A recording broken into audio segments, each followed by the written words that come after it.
Good morning, guys. This is a Saturday morning, and we're in beautiful Negril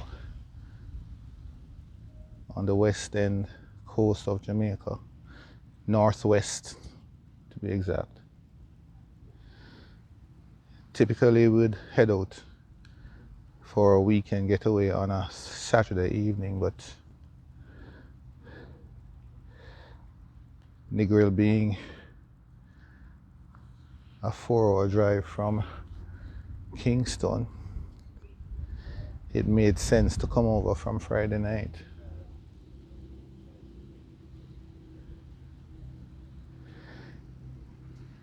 Now, continuing in the same vein of giving testimony to how Jehovah has blessed my life and has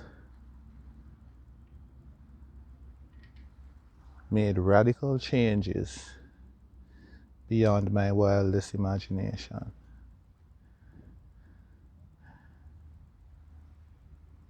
And has allowed me the opportunity to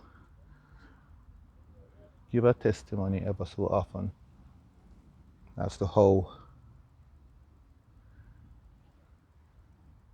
contradictory to cultural norms his blessings can be.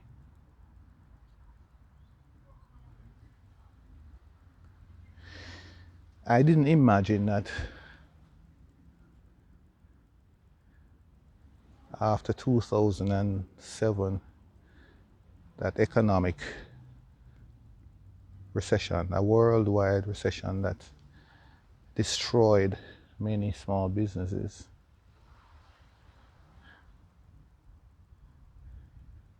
including mine, I could sit here today and actually truly believe that what I thought at the time was the absolute worst thing that could have happened to me is now undoubtedly the best thing that ever happened in my life. During that period,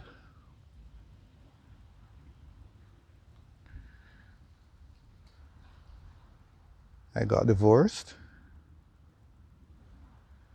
I lost my business, I lost 3 houses, I lost all my investments, and I became literally homeless.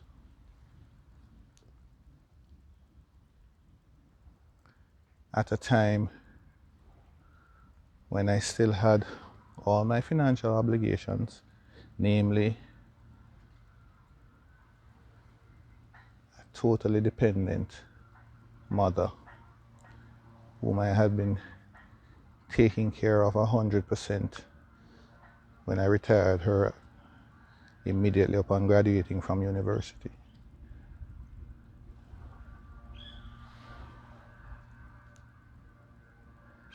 And I'm sitting here today to say to you that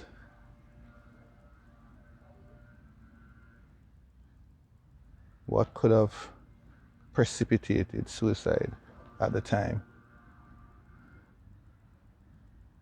I'm here to say is the absolute best thing that has ever happened to me. Because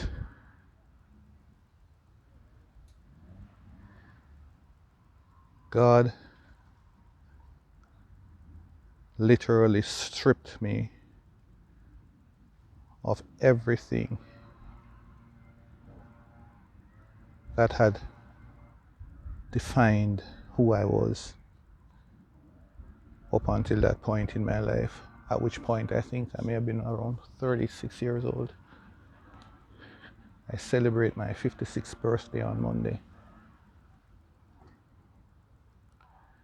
And at that point,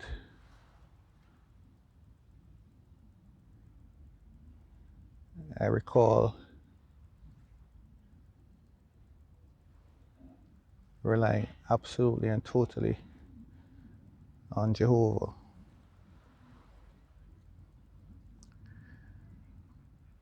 during this period of time when I lost everything was the hardest I've ever worked in my entire life. There was never a day that I was not up and about. I would work a night job from 6 p.m. till 6 a.m. and I'd go home or go to the place I stayed to change and just go right back to another business that I became part owner in.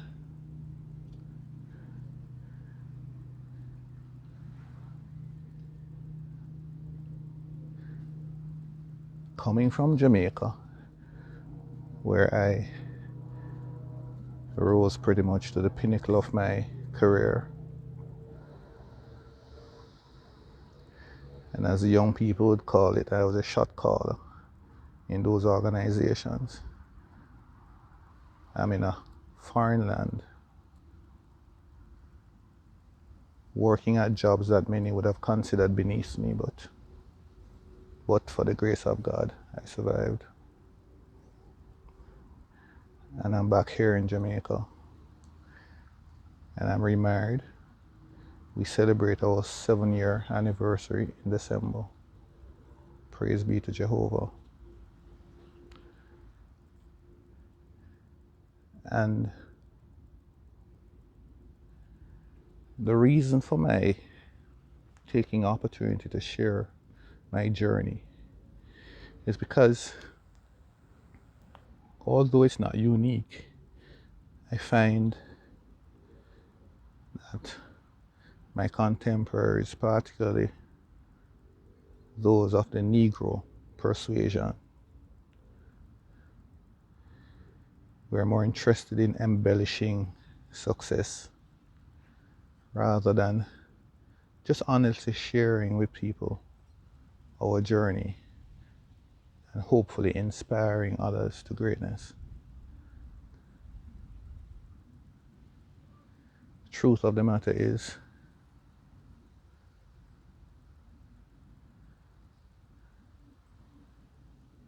the best times of my life is when I'm living in obedience to Holy Bible teachings. It doesn't necessarily feel good, but at the end of the day, in spite of whatever else is happening,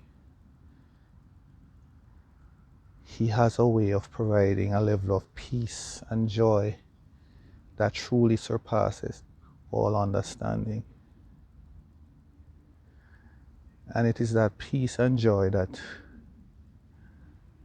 I'm trying to share, that has absolutely nothing to do with your material existential accomplishments, has nothing to do with your positions in life, has nothing to do with your finances, has nothing to do with your educational background, has nothing to do with your professional notoriety. It's just something that happens when you get to a state when you can be truly humble and just allow Jehovah to manifest the beauty He has in store for each and every one of us.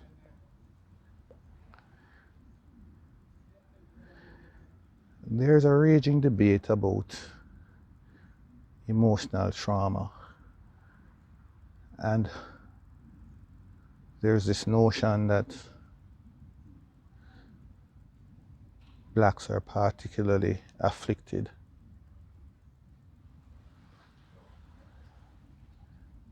Which is something I believe to be true, because the slavery experience is undoubtedly the most heinous crime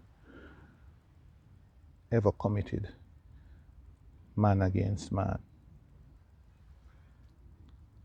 I mean, the Jews may tell you that the Holocaust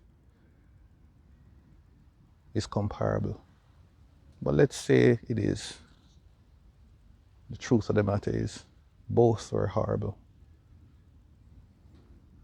Unlike the Jews, however, the Jews apparently used that horrible experience of the Holocaust to unite and become an economic powerhouse in the world today, where, from an economic standpoint, they are viewed as the untouchables. Contrast that to blacks, we remain at the bottom of the totem pole, in spite of being,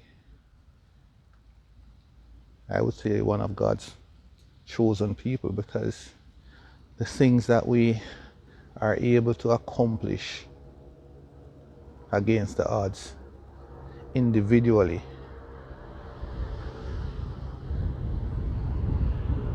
should inspire us to collectively pool these resources.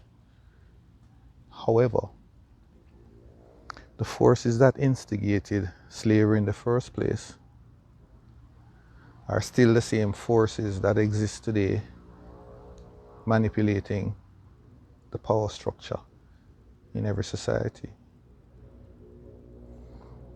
And what those forces have done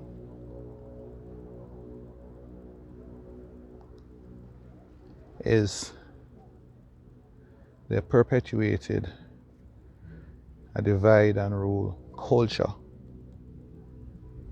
to keep blacks in a submissive role, in spite of the fact that we're individually far superior to most people. Now take a country like Jamaica, where we're over 90% visibly black-skinned people. A country that has the foremost leader and proponent for black solidarity in the form of a national hero we named the Most Honorable Marcus Mosiah Garvey. But in this country, we have sat back and we have engaged a politics that has created two political tribes,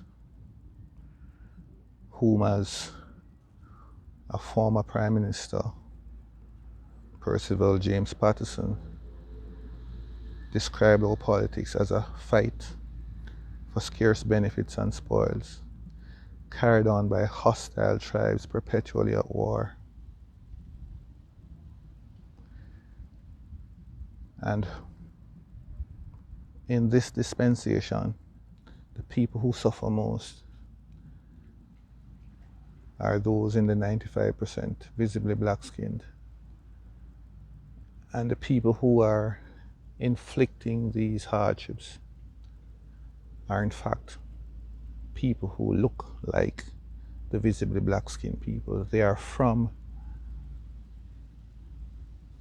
the visibly black-skinned people,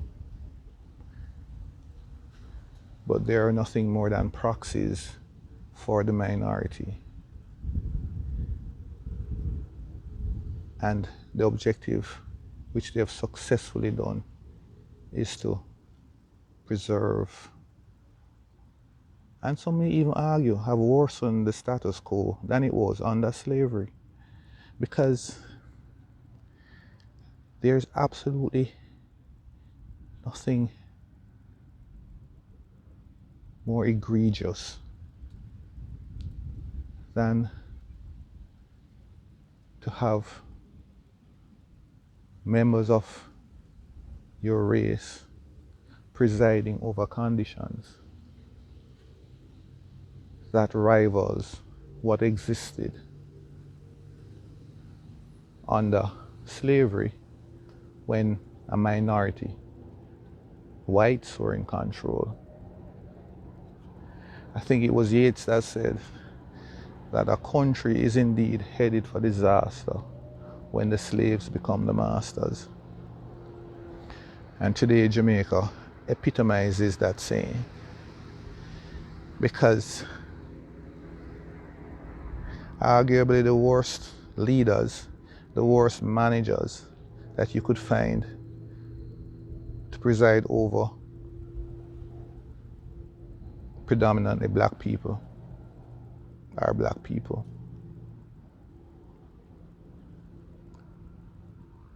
And Jamaica, arguably the most beautiful country in the world, and I've traveled pretty extensively. I have snowboarded and skied mountains all over. I've rollerbladed, I've ridden many trails internationally. I've jogged, and nothing compares to what exists in Jamaica. Only this morning, I ran for an hour along the 7-mile strip in Negril.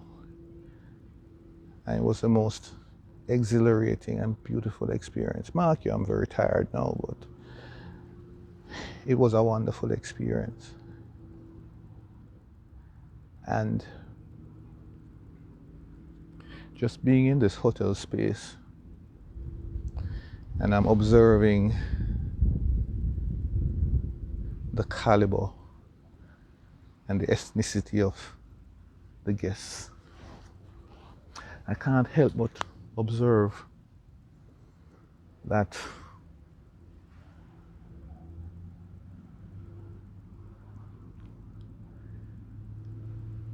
over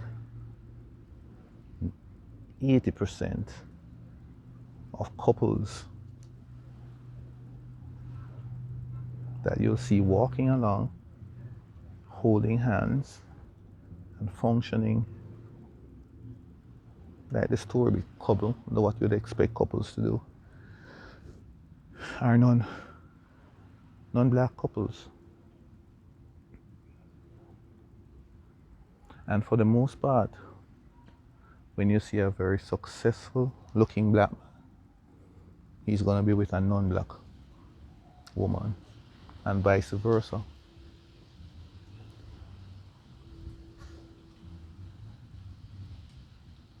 And it tells you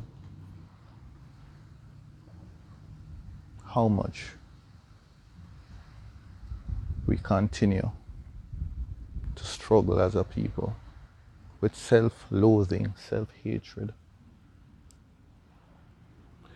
And all of this, I don't think, happened coincidentally.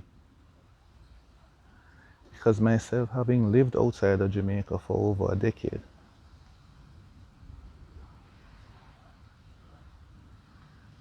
I can safely say that oftentimes it takes a non-black person to see the true worth and value in blacks. And I think this is a throwback from slavery. And we wonder why successful black men are with white women and other non-black races, as are successful black women will most likely end up with non-black man, typically a white man. And why is this? Because all other cultures and all other races and all other ethnicities are more likely to conform and subscribe to authority and prescribe kingdom principles.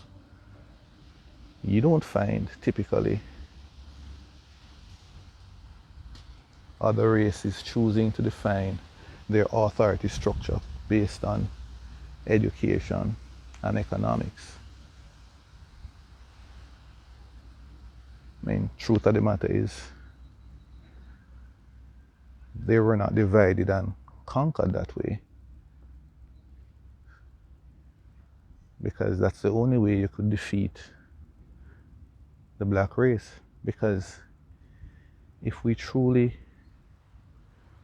understood that our power lies in the black man and the black woman deciding to come together in marriages according to Jehovah's kingdom principles and allowing Jehovah to bless their marriages, the generational significance would be tremendous. But we continue to struggle and fight one against another, seeking to define our self-worth in terms that we can't control. We don't control the means of production. We don't control the economic sphere of the world. That's externally controlled. And if we continue to allow those forces to define who we are, then they will continue to ensure that there will be no more strong black families. If you walk about this hotel, if you can find another black couple other than my wife and I, who are equally accomplished in our academic and professional lives in different spheres, who are together and functioning as a couple,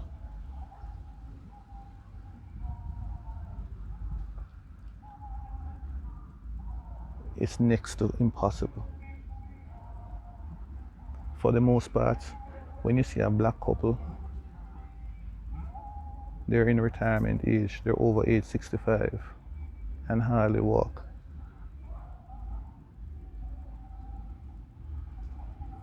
For the most part, when you see a young black man, handsome black man, alpha male man, he's with a white woman or a Hispanic woman, not a black woman. And if you see a girl, a woman who's gorgeous, a black woman, there's going to be a 80% probability that she's with a white man or a non-black man. And none of this is coincidence. It's by design. However, the education that we have, which I call miseducation, doesn't allow most of us to recognize that we're just pawns being used to ensure that the race will never be other than the butt of all races.